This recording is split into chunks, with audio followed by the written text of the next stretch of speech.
Umaga po sa kanilang lahat. Ito po si Master Gabrielio at pinasyalan tayo dito ng isang kaibigan natin, si Ren Siabot. Siya po ay matagal ko ng kaibigan, matagal ko nang kilala, kaya dahil interesado rin raw siya na kahit papano mag-training para may exercise, kaya pinasyalan niya ako rito. No? Si Ren Siabot, yan ang kaibigan natin.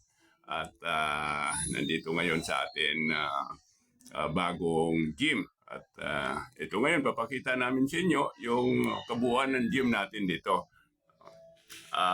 Nasa rooftop ito at medyo maganda ang ano nito, klima, ang hangin. No? Okay, papakita natin ngayon yung kapaligiran. Ikot mo. At yung mga gusto mag-training.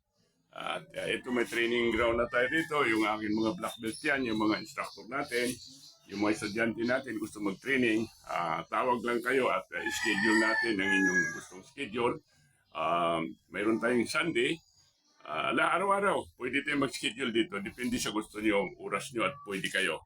Kaya, yun, ako'y nagpapasalamat sa aking kaibigan dito na si Renz Yabot at binisita niya ako. At papasalamat rin ako sa inyong lahat. At lahat-lahat kayo ng mga nanonood ng video na ito ay sana pumasyal kayo at nang mag-enroll kayo. Sige, thank you.